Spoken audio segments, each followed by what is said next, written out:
नमस्कार, न्यूज 24 और ड्रीम 11 की खास पेशकश क्रिकेट हाउसफुल में आप सभी का स्वागत है। आपके साथ मैं हूं अपूर्व मिश्रा। आईपीएल सीजन 14 में आज एक और सुपर संडे है और इसीलिए आज खेले जा रहे हैं एक नहीं बल्कि दो मुकाबले। पहला मैच शारजा में इस वक्त रॉयल चैलेंजर्स बैंगलोर और पंजाब किंग्स के बीच जारी है, जबकि अब से थोड़ी देर में दुबई में खेला जाएगा दिन का दूसरा मैच, जहां आमने सामने होगी कोलकाता नाइट राइडर्स और सनराइजर्स हैदराबाद की टीमें। दोनों ही मैच को लेकर शो में करेंगे चर्चा, लेकिन सबसे पहले आपको इंट्रोड्यूस करवा देते हैं हमारे आज के पैनल के साथ। हमारे पहले एक्सपर्ट हैं पूर्व क्रिकेटर और आईपीएल में दिल्ली और कोलकाता नाइट राइडर्स टीम के कोच रह चुके विजय दहिया जी। विजय जी, बहुत बहुत स्वागत है आपका।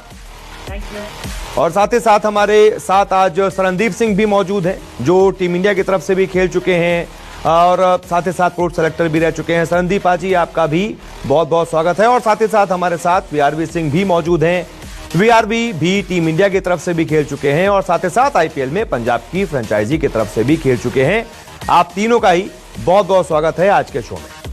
तो तीनों से ही चर्चा करेंगे, लेकिन उससे पहले आपको बता दें अभी का जो मुकाबला चल रहा है ना आरसीबी और पंजाब का, वो बड़ा दिलचस्प मोड़ पर है और इस मैच में एक विवाद भी हुआ, उसको भी आपको बताएंगे। एक तरफ है आरसीबी और दूसरी तरफ है पंजाब की टीम। लेकिन आपको उससे पहले बता दें कि आज आपको एक बार फिर से हमारे एक्सपर्ट्स द्वारा बनाई गई ड्रीम 11 टीम भी मिलेगी।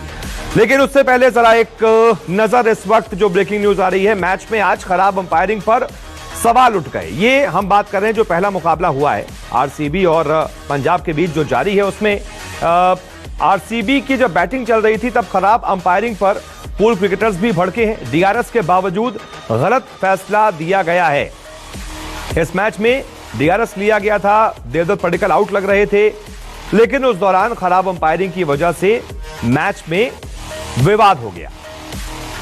पडिक्कल के कैच को एक तरीके से केएल राहुल ने ले लिया था और स्टिकोमीटर में साफ दिख रहा था कि वो आउट हैं। कैमरे में साफ अंपायर की गलती दिखी, लेकिन थर्ड अंपायर ने विवादित फैसला दिया, एक तरीके से आउट को नॉट आउट करार दे दिया, जिसके बाद अंपायर पर भड़कते हुए नजर आए। यहां पर केएल राहुल उनसे बात करते हुए नजर आए, नाराजगी जताते हुए नजर आए। तस्वीरें आप देख रहे होंगे, साफ दिख रहा है जिस वक्त बॉल ग्लव्स के करीब है, स्टिकोमीटर में भी एक स्पाइक नजर आ रहा होगा आपको, और आमतौर पर जब ऐसा स्पाइक होता है तो उसे आउट करार दिया जाता है। लेकिन यहां पर ना बॉल और बैट के बीच में गैप भी नहीं था, साफ दिख रहा था। तो आरसीबी और पंजाब किंग्स के बीच खेले जा रहे आज के पहले मैच में यह बड़ा विवाद देखने को मिला है। हुआ यूं कि मैच का 8वां ओवर था जो कि रवि बिश्नोई डाल रहे थे। उनके ओवर की तीसरी गेंद पर एक रिवर्स स्वीप मारने की कोशिश कर रहे बैटिंग कर रहे देवदत्त पडिक्कल चकमा खा गए। लगा कि गेंद पडिक्कल के ग्लव्स में लगकर विकेट कीपर के पास गई है, लेकिन ऑन फील्ड अंपायर ने इस अपील को नजरअंदाज कर दिया। लिहाजा राहुल ने डीआरएस का फैसला लिया। डीआरएस देखने पर साफ ऐसा लग रहा था कि गेंद वाकई पडिक्कल के ग्लव्स को छूकर गई है, लेकिन डीआरएस के जो स्टिकोमीटर में भी साफ तौर पर थोड़ी सी हलचल नजर आई, लेकिन थर्ड अंपायर ने अपना फैसला नहीं बदला। ऑन फील्ड अंपायर के फैसले को सही ठहराते हुए पडिक्कल को नॉट आउट करार दे दिया। और इसी वजह से हम देख रहे थे कि पूर्व क्रिकेटर्स ने भी इस पर सवाल उठाए। विजय सर, आपने भी देखा होगा, ये आउट लगा या नॉट आउट, अंपायर का फैसला सही था या गलत? देखिए, जो भी वहां पर प्रमाण था, जो भी हमने देखा है, उस पे स्टिकोमीटर पे जो हलचल हुई, जिसकी वजह से आप देखते हैं वहां पर वो आउट लग रहा था। मैं अपने दर्शकों को एक चीज बताना चाहूंगा, कई बार होता क्या है ना कि जो ऑन फील्ड वाला अंपायर होता है, उनका जो निर्णय होता है उसको पलटने के लिए आपके पास पूरी तरीके से एविडेंस होना चाहिए, और यहाँ पे वो एविडेंस था उस निर्णय को बदलने के लिए। जिस तरीके से अभी हम यहाँ पर देख रहे हैं ना, आनंद पद्मनाभन जिन्होंने वो निर्णय दिया था और थर्ड अंपायर ने भी उसको माना। इसीलिए ऑन फील्ड पर वो जो सॉफ्ट सिग्नल रहता है उसकी बहुत महत्ता बढ़ जाती है। लेकिन यहाँ पर तो सॉफ्ट सिग्नल का कोई चर्चा ही नहीं था। जो हमें दिख रहा है, हम उसके हिसाब से अगर कहें तो मुझे लगता है कि यहाँ कहीं ना कहीं गलती हुई है, ये साफ आउट। ठीक है सरणदीप जी, आप भी विजय सर की बात से इत्तेफाक रखते हैं? आपको भी लगा ये आउट था, गलती हो गई अंपायर से? नहीं, बिल्कुल इत्तेफाक रखता हूँ। बिल्कुल, देखिए, एक होता है कि ऑन फील्ड अंपायर से कभी कभार कुछ गलती हो सकती है, क्योंकि वो एकदम से वो डिसीजन देना पड़ता है, आप उसमें नहीं पिक कर पाते। ठीक है, वहां आपने सॉफ्ट सिग्नल दे दिया, पर जहां अगर हम बात करते हैं थर्ड अंपायर की, जब ऊपर जाते हैं तो आपके पास इतने कैमरेज होते हैं, एंगल से आप वो चीजों को बार बार रोक के देखते कितने पास है। अगर वहां साफ दिख रहा था कि स्टिकोमीटर तक भी अगर आवाज आई है, तो उसके बाद भी अगर आप अंपायरिंग से जाते हो तो यहाँ लगता है बहुत बड़ी गलती हुई है इनसे थर्ड अंपायर। बिल्कुल। ठीक है वीआरबी भाई, हमने देखा है आईपीएल में कई बार ऐसा हुआ है, मतलब ये सिर्फ पहली बार नहीं है जब अंपायरिंग को लेकर, खराब अंपायरिंग को लेकर सवाल खड़े हों, चाहे वो शॉर्ट रन वाला विवाद हुआ हो या फिर आखिरी बॉल नो बॉल थी जिसको नो बॉल दिया नहीं गया था, जिस वजह से फाइनल का नतीजा ही बदल गया था, उसको भी अगर आप गौर करें। और आज का ये कई बार होता रहता है, हर थोड़े दिन में कोई ना कोई अंपायरिंग, खराब अंपायरिंग का नतीजा सामने आ जाता है। जी बिल्कुल, पर मैं अब इसकी बात जरूर करूंगा क्योंकि देखिए ये टेक्नोलॉजी को लाया इसीलिए गया है कि जो से डिसीजन नहीं ग्राउंड में हो रहे तो वो थर्ड अंपायर उस चीज को बेहतर करे। पर मैं हैरानी हो रहा हूँ कि यहाँ पर क्लियर स्पाइक आ रही है और उन्होंने आउट क्यों नहीं दिया। और इसी देखिए ऐसे होता है कि अगर ये मैच पंजाब हारता है तो फिर देखिए इस बात को और उठाया जाएगा, पर मेरे को ये सोचना है कि ये क्यों नहीं इन्होंने आउट दिया। और साथ में देखिए एक चीज जरूर और है, देखिए कि ये जो थर्ड अंपायरिंग का काम यही है कि डिसीजन को बेटर करना जो ऑन फील्ड नहीं हो रहे हैं। और जितने भी अभी पहले हमने कैच भी देखा था अभी इसी आईपीएल में, जो हम मेरे को लग रहा था कैच हुआ पर नहीं दिया गया था, ये काफी हैरानी वाली बातें हैं जिनसे क्लियर एविडेंस है। ऐसे कई सारे फैसले हैं जो हर थोड़े दिन में आते रहते हैं, इसी वजह से अंपायरिंग स्टैंडर्ड्स को लेकर भी सवाल होते रहते हैं। चलिए खैर, अब बात कर लेते हैं आज के दूसरे मुकाबले की, जो कि खेला जाएगा भारतीय समय के मुताबिक शाम 7:30 बजे, और यहां आमने सामने होगी कोलकाता नाइट राइडर्स और सनराइजर्स हैदराबाद। केकेआर के लिए आज का मैच प्लेऑफ के दावे के नजरिए से बेहद अहम है। वहीं एसआरएच एक बार फिर से कोलकाता की पार्टी खराब करना चाहेगा। वैसे आपको बता दें कि आज केकेआर की हार के लिए मुंबई इंडियंस और राजस्थान रॉयल्स के फैंस भी दुआ मांगेंगे।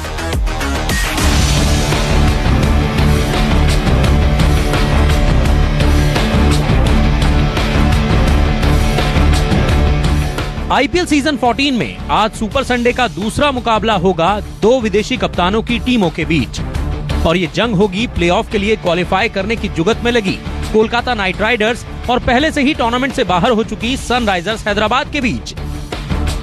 केकेआर के कप्तान ऑयन मॉर्गन जानते हैं कि टूर्नामेंट में मिलने वाली बस एक और हार अब उनकी टीम का समीकरण बिगाड़ सकती है, लिहाजा 2 बार की चैंपियन केकेआर के लिए ये मैच काफी अहम है।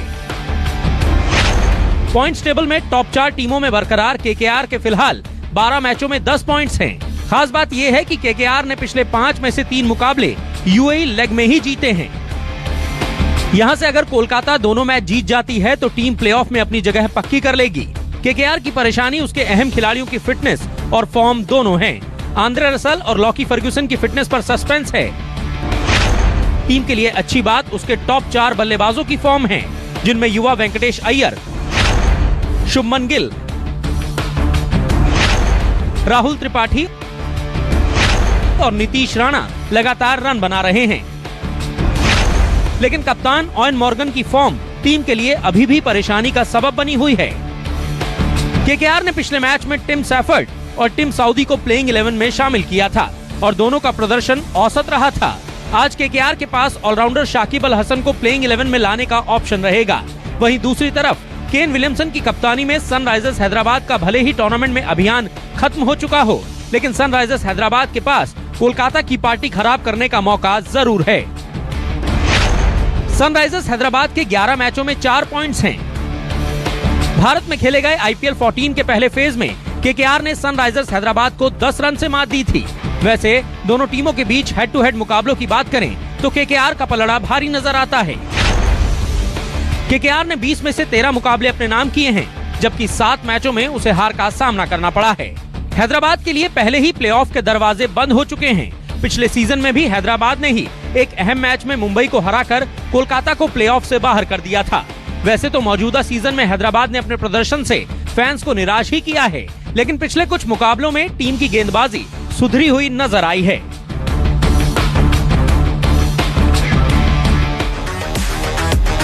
तो बड़ा ही दिलचस्प मुकाबला होने वाला है, लेकिन पहले एक नजर डाल लेते हैं आप केकेआर और साथ ही साथ एसआरएच के बीते 5 मुकाबलों में कैसा इनका प्रदर्शन रहा है। पहले केकेआर के जरा आखिरी 5 मुकाबले देख लेते हैं, कैसा इनका प्रदर्शन रहा है। पंजाब के खिलाफ हार हुई थी 5 विकेट से, दिल्ली के खिलाफ जीत हुई थी 3 विकेट से, सीएसके के खिलाफ 2 विकेट से हार हुई थी, एमआई के खिलाफ 7 विकेट से जीत और आरसीबी के खिलाफ भी 9 विकेट से जीत, यानी 5 में से 3 मुकाबले जीते हैं केकेआर ने। वहीं अगर एसआरएच के पिछले 5 मैचों के प्रदर्शन पर गौर करें तो एसआरएच ने सीएसके को हरा दिया था पिछले मैच में 6 विकेट से। इसके अलावा सीएसके से हार हुई थी 6 विकेट से, आरआर के खिलाफ जीत हुई थी 7 विकेट से, पंजाब के खिलाफ भी हार हुई थी, डीसी के खिलाफ भी हार हुई थी और आरआर के खिलाफ भी हार हुई थी, यानी 5 में से 4 मुकाबलों में हार।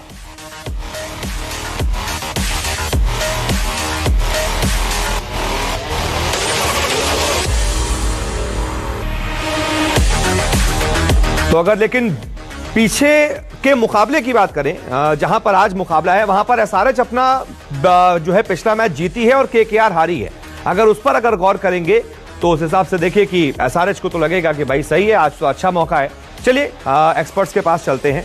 विजय सर, किसका पलड़ा आज भारी लग रहा है, ये देखते हुए भी कि जहां पर मैच है वहां पर तो एसआरएच बीता मुकाबला जीती है लेकिन केकेआर की हार हुई। देखिए ओवरऑल अगर आप इस लेग में देखेंगे तो केकेआर ने बहुत जबरदस्त वापसी करी है। अभी आपने आंकड़े दिखाए थे, 5 में से 3 मैच जीते हैं। उससे पहले अगर आप देखें तो सिर्फ 2 मैच ही जीते थे जितने मैच उनके हुए थे। आप एक मोमेंटम की बात करते हैं, आप पूरी टीम की तरफ नजर डालते हैं। थोड़ी बहुत इंजरी होने की वजह से ना एक चीज देखिए कि पिछले कुछ मैचों में रसल नहीं खेले, फिर भी किसी ने उनको मिस नहीं किया है। तो ये दर्शाता है कि वो टीम किस तरीके से खेल रही है। और दूसरी तरफ एसआरएच बिल्कुल पार्टी स्पॉइलर हो सकते हैं जिस तरीके का क्रिकेट वो खेल रहे हैं। कुछ खोने को नहीं है, कुछ ऐसे खिलाड़ी जो अपना नाम कमा सके, आने वाली बिग ऑक्शन की तरफ उनकी नजर भी होगी। तो हम हर बार ये कहते हैं कि मैच शुरू होने से पहले आप किसका पलड़ा भारी कह सकते हैं, तो फिर केकेआर का पलड़ा भारी नजर आएगा। और केकेआर के लिए सबसे अच्छी खबर ये है कि उनके टॉप ऑर्डर पे जो 3 इंडियन खिलाड़ी है ना, वो बहुत गजब के क्रिकेट खेल रहे हैं। तो वहां पर अगर आपको अच्छा स्टार्ट मिलने में अच्छा जो स्टार्ट मिलता है उसकी वजह से मिडिल ऑर्डर के ऊपर कम दबाव आता है और वो इतने ज्यादा एक्सपोज नहीं हो रहे जितना होना चाहिए। चाहे वो मॉर्गन हो, कप्तान जरूर है लेकिन उनका प्रदर्शन बहुत ही साधारण रहा है। तो फिर गेंदबाजी भी अच्छी है केकेआर। बिल्कुल, तो आप केकेआर का पलड़ा ज्यादा भारी मान रहे हैं। संदीप जी, आपको क्या लग रहा है, कौन सी टीम ज्यादा मजबूत दिख रही है? लेकिन एसआरएच को अगर देखें, मजबूत तो भले ही केकेआर दिख रही है, उसका हालिया फॉर्म भी ठीक हो, लेकिन एसआरएच बिल्कुल पार्टी स्पॉइलर हो सकती है। नहीं, क्योंकि वो बिल्कुल बेखौफ होकर खेलेंगे कि ना उनके पास हारने कुछ है नहीं और जीते कुछ है नहीं है। तो यहाँ वही चीज होगी कि जो खिलाड़ी, जैसे विजय भाई ने भी बड़ा अच्छा बोला कि कुछ खिलाड़ी ऐसे होंगे जो यहाँ से अपना नाम कमाना चाहते होंगे अगली ऑक्शन के लिए, वो भी खुल के खेलेंगे कि हारे हम ज्यादा अच्छा प्रदर्शन करें। और भुवनेश्वर कुमार के लिए ये 2 मैच रहेंगे कि वर्ल्ड कप, अब आपके इसके बाद सीधा आपको T20 वर्ल्ड कप खेलना है, तो उनके लिए भी एक अच्छा मौका है। ये 2 ही मैच रहेंगे इनकी गेंदबाजी करने के लिए। तो कोशिश रहेगी उनके कि जहां पे आके अच्छा स्पेल डालने चाहिए, विकेट लें। और हो सकता है अगर भुवनेश्वर कुमार ने ऊपर से 1-2 विकेट जल्दी निकाली, घरेलू बैट्समैन जो केकेआर के जो पहले 4 प्लेयर हैं वही ज्यादा रन बना रहे हैं, उनमें से 2 को अगर जल्दी आउट किया तो फिर कोई बड़ी बात नहीं है। आप हैदराबाद को भी इस गेम में आते हुए देखेंगे। ये जिस तरह से लास्ट मैच खेला, टीम चेंज की है, जैसे उन्होंने अंदर आए उन्होंने अच्छा प्रदर्शन करना शुरू किया। तो T20 इतना छोटा गेम होता है कि एक छोटी सी गलती या एक सेशन खराब खेलने से मैच आपके हाथ से चले जाता है। और केकेआर उस पोजीशन पे खड़ी है कि यहाँ से वो अब मैच को हारना नहीं चाहेगी। तो आज वो अपना जैसे कैसे भी बेस्ट देगी कि हम ये मैच को जीत के अपनी जो प्लेऑफ्स में जगह है उसको मजबूत करें। ठीक है, ठीक है। विक्रम भाई, दुबई के दंगल में आज कौन किसे पटखनी देगा, क्या लग रहा है? अजी देखिए, मेरे को भी लग रहा है केकेआर ही मजबूत स्थिति में, पर एक चीज बोलना चाहूंगा कि मेरे ख्याल से शाकिब को लेके आना चाहिए टीम के अंदर। और जॉनसन ने सेफ डाले हुए हैं, मेरे ख्याल से उनको इतने नीचे बल्लेबाजी करवा रहे हैं और वो गेंदबाजी भी नहीं करते हैं। तो मेरे ख्याल से थोड़ा सा इनको चेंज करना पड़ेगा, शाकिब को टीम में लेके आना पड़ेगा और मजबूत होगी, उनकी गेंदबाजी भी और बैटिंग में भी डेप्थ मिलेगी। और वहीं मैं बोलूंगा कि जैसे कि इनके फर्गसन में इंजर्ड हुए हैं, उसके साथ साथ मैं देखना चाहता हूँ कि ये जो सा फर्गसन की जगह ये सीफत को लेके आया, वो उसने कुछ किया नहीं, तो क्या रीजन था उनको खिलाने का? क्योंकि मेरे ख्याल से वो एक वीक लिंक था पिछले मैच में। और साथ ही साथ आज मावी यंग फास्ट बॉलर है, पिछले मैच में अच्छे रिदम में लगे, देखना चाहेंगे उनका प्रदर्शन और बेटर होना चाहिए। पर एक बड़ी चीज जरूर बोलूंगा, वेंकटेश का साथ शुभमन गिल को देना चाहिए और लंबी इनिंग खेलनी चाहिए, उनके साथ पूरा एक इनिंग बिल्ड करें। क्योंकि मेरे को लगता है शुभमन में वो फायर पावर है कि वो जैसे कि पहले 6 ओवर में अंतर ला सकते हैं मैच में। तो मेरे ख्याल से केकेआर भारी पड़ेगी एसआरएच पर। अपूर्व, ठीक है। दहिया सर, मुझे बताइए, आप तो केकेआर के कोच भी रह चुके हैं, मॉर्गन का फॉर्म बहुत ज्यादा चिंताजनक है, हम देख रहे हैं, कप्तान जरूर है लेकिन बहुत चिंताजनक है। गौतम गंभीर ने भी उनके लिए कह दिया कि बताइए, अगर ऐसा खिलाड़ी जो आप कप्तान भी हैं, खेल भी नहीं पा रहे हैं, तो उनकी तो टीम में जगह भी नहीं बनती। पहले बीआरवी की एक बात कह दूं, वो कह रहे थे कि ना कि शाकिब कैसे टीम में आएंगे। भाई उनको न्यूजीलैंड का होना पड़ेगा अगर टीम में आना है तो। फिलहाल हालत कुछ ऐसी है कि न्यूजीलैंड वाले खिलाड़ी अगर आप देखें तो लगातार मौका मिल रहा है। या एक ये भी वजह हो सकती है कि वहां पर 2 स्पिनर ऑलरेडी खेल रहे हैं। हमें स्टैट्स भी दिखा रहे हैं, 12 मैचों में सिर्फ 109 रन बनाए हैं इस लेग में, इस पूरे IPL 14 में। कई बार क्या होता है ना, आपके रन ना भी बन रहे हो लेकिन ऐसा लगता है कि यार खेल तो अच्छा रहे, यहाँ पर वो चीज भी नहीं नजर आ रही है मॉर्गन की। लेकिन शायद उस खेमे को ये है कि भाई जब जरूरत पड़ेगी तो शायद कप्तान काम आए, उस दिन एक बहुत बढ़िया पारी खेल दे। लेकिन ये बात में बिल्कुल इस बात में पूरा दम है कि अब तक जिस तरीके से खेले हैं, वो तो जो हिंदुस्तानी बल्लेबाज हैं, भारतीय बल्लेबाज हैं, डोमेस्टिक बल्लेबाज हैं, उन्होंने इस टीम को संभाल के रखा हुआ है। कप्तान मॉर्गन की तरफ, और वो खेलते भी सिर्फ ऐसे बैट्समैन है, तो उनकी वजह से अगर आप देखें, और वैसे भी अपूर्व कप्तानी करने के लिए तो वो बाहर देख रहे होते हैं, वहां से सिग्नल आ रहे होते हैं कि किस टाइम पे कौन सा बॉलर लगाना है और किस टाइम पे क्या करना है। तो ऐसे बल्लेबाज तो मैं कहूंगा कि बहुत ही साधारण है, उनको शुक्रगुजार रहना चाहिए जो हिंदुस्तानी बल्लेबाज हैं, उन्होंने अब तक संभाला हुआ है केकेआर। बिल्कुल, युवा बल्लेबाजों की आपने बात की, हम लगातार स्टैट्स दिखा भी रहे हैं उनके कि उन्हीं के कंधों पर इस वक्त केकेआर चल रही है। शरणदीप पाजी, ये आप देख चुके हैं, मतलब अभी तक हमने देखा है कि युवा खिलाड़ियों को, आप तो पूर्व सेलेक्टर रहे हैं, युवाओं को आपने भी खूब मौका दिया, और यहाँ देखिए अभी तो युवा ही किसी तरीके से केकेआर को चला रहे हैं, केकेआर की सूरत ही बदल दी। और हम लगातार उनके स्टैट्स भी चला रहे हैं कि एक तरफ युवा खिलाड़ियों को देख लीजिए और एक तरफ सीनियर खिलाड़ियों को देख लीजिए। नहीं, बिल्कुल, देखिए ये तो एक अच्छी चीज है कि ये भारत के लिए बड़ा अच्छा साइन है कि जो आपकी एक बेंच स्ट्रेंथ है भारत की, जो एक सीनियर इंडिया खेल रही है, उसके बाद देखें तो आपके पास बहुत स्ट्रॉन्ग एक बेंच स्ट्रेंथ तैयार होती जा रही है भारत के लिए। और जो चीज में बात करते हैं शाकिब अल हसन की, इस वजह से भी नहीं खेल पा रहे होंगे कि दो स्पिनर ऑलरेडी आपके पास खेल रहे हैं, दोनों ही अच्छा खेल रहे हैं। अगर आप तीसरा स्पिनर भी खिलाते हैं तो फिर कहीं ना कहीं आपको अपनी पेस बॉलिंग थोड़ी सी कम हो जाएगी। उसमें से क्या है कि लुकी फर्गसन है वो इंजर्ड हो गए, प्रसिद्ध कृष्णा जो स्टार्टिंग में खेले वो चौथा पोजीशन नहीं हो पा रहा था, उनको बाहर बिठा दिया, शिवम मावी को लेके अंदर आए हैं, रसल ऑलरेडी इंजर्ड है, तो आपको क्या है कि फास्ट बॉलर इस वजह से शायद खिलाना भी पड़ रहा होगा जबरदस्ती, कि भी चलो थोड़ी बहुत गेंदबाजी करेंगे, लेकिन उनको गेंदबाजी कराई नहीं, ये हैरानी का सबब उठाया, क्योंकि आपके लिए सुनील नारायण और आपके जो हमारे वरुण चक्रवर्ती हैं वो ही अच्छी गेंदबाजी करके विकेट ले लेते हैं। लेकिन कोशिश यही रहनी चाहिए इनको कि कप्तान ऑयन मॉर्गन को अब बड़ा समय हो गया है कि कैप्टन भी ठीक है, बाकी जिता रहे, अब एक इनिंग उनकी तरफ से भी आज मैं जरूर देखना चाहूंगा कि आज के मैच। बिल्कुल, विक्रम भाई, बैटल किस किस के बीच आज देखना आप पसंद करेंगे? अगर बैटल्स की बात की जाए, एक तरफ मान लीजिए भुवनेश्वर कुमार वर्सेस उधर शुभमन गिल या वेंकटेश अय्यर, या फिर इधर से वरुण चक्रवर्ती, उधर से जेसन रॉय, केन, आप कौन से बैटल को देखने के लिए आप लग रहा है कि हाँ बड़ा दिलचस्प होने वाला ये बैटल? देखिए, जैसे पहले संदीप भाई ने बोला, मैं चाहता हूं भुवनेश्वर थोड़ा स्टेप अप करें और थोड़ी लय बेटर करें। मैं चाहता हूं कि शुभमन गिल और के साथ उनका अच्छा बैटल हो, और साथ के साथ देखिए जैसे मावी है, मावी मेरे को काफी पसंदीदा बॉलर है मेरे, तो मैं चाहूंगा कि जैसे जेसन रॉय को है उनको थोड़ा सा बढ़िया गेंदबाजी करें और नीचे थोड़ा तंग करें।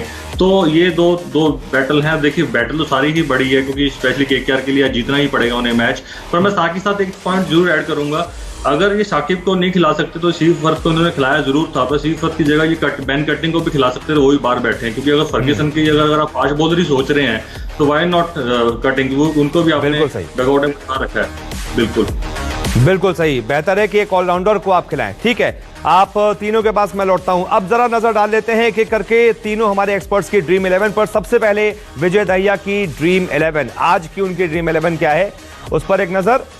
रिद्धिमान साहा को रखा है टीम में, इसके अलावा केन विलियमसन को रखा है, राहुल त्रिपाठी को भी रखा है, लगातार रन बना रहे हैं केकेआर के लिए, जेसन रॉय को भी रखा है, अच्छे फॉर्म में है, शुभमन गिल को भी रखा है, इसके अलावा सुनील नारायण को रखा है अपनी टीम में, वेंकटेश अय्यर को रखा है विजय दहिया ने और उनको कैप्टन बनाया है, क्या बात है, जेसन होल्डर को भी रखा है, इसके अलावा राशिद खान को रखा है और उन्हें वाइस कैप्टन बनाया है। शिवम मावी भी हैं, वरुण चक्रवर्ती भी हैं टीम में, और साथ ही साथ ये जो 11 खिलाड़ी हैं इसमें हम देख रहे हैं कि Venkatesh Iyer captain, Rashid Khan vice captain. Vijay sir, कई बार ना खतरा हो जाता है, आपने एक बैट्समैन को सामने वाले को बनाया है कैप्टन, लेकिन उधर से जो दूसरा बॉलर है उसको बना दिया है वाइस कैप्टन, अगर वो आउट कर देता है गलती से तो आप खुश होंगे या कहेंगे यार तो गलत हो गया?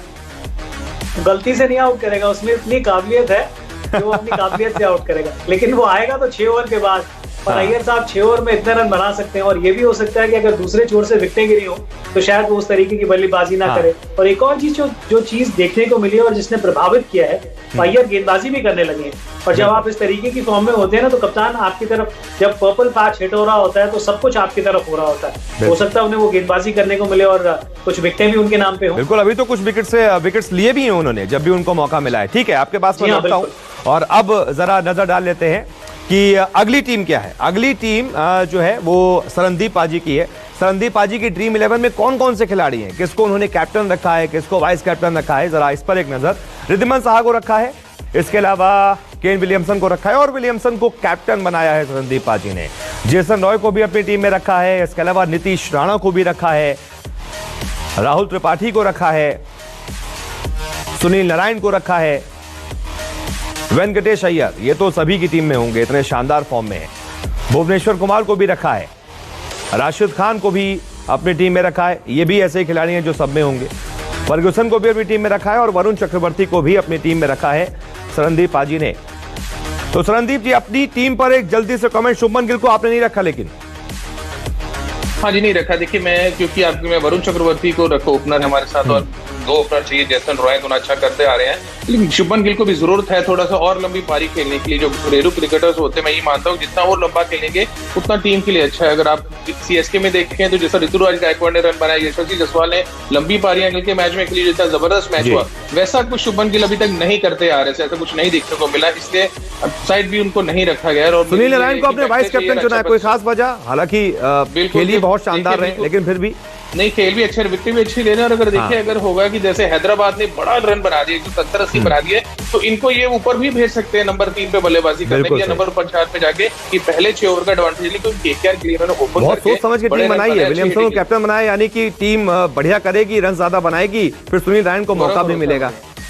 चलिए ठीक है, अब जरा एक नजर विक्रम भाई की टीम ड्रीम 11 पर, वीआरवी की ड्रीम 11 पर, उनकी टीम में कौन कौन से खिलाड़ी हैं उस पर जरा जल्दी से एक नजर डाल लेते हैं। उसके बाद उनसे पूछेंगे कि भाई उनकी टीम में किस किस खिलाड़ी को रखा है और क्यों। तो रिद्धिमान साहा है इनकी टीम में, नीतीश राणा है वीआरवी की टीम में, इसके अलावा हैं राहुल त्रिपाठी, और राहुल त्रिपाठी को बनाया है वाइस कैप्टन।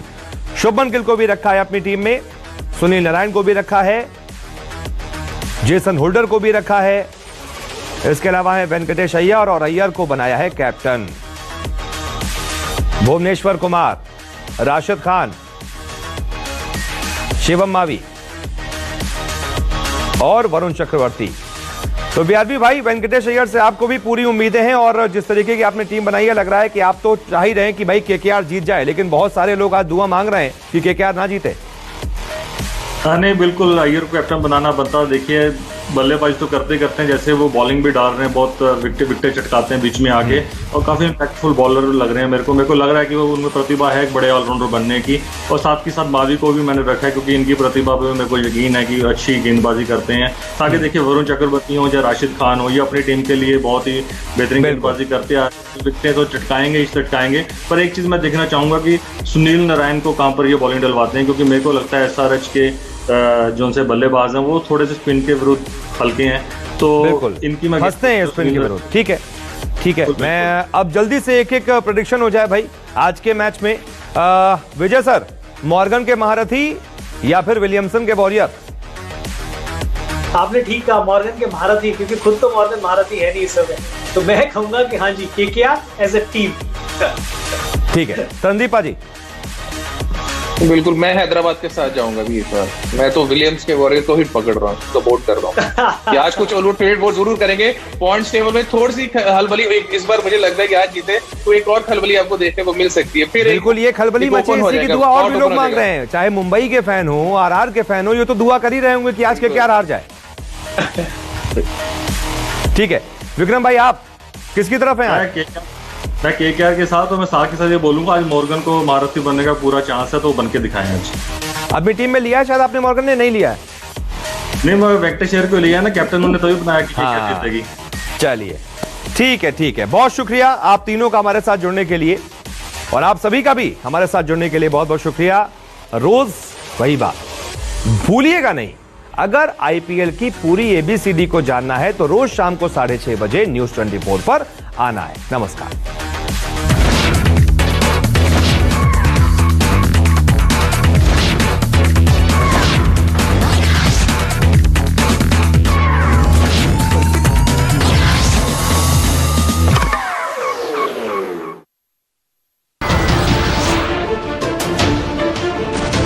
नमस्कार, मैं हूं मानक गुप्ता।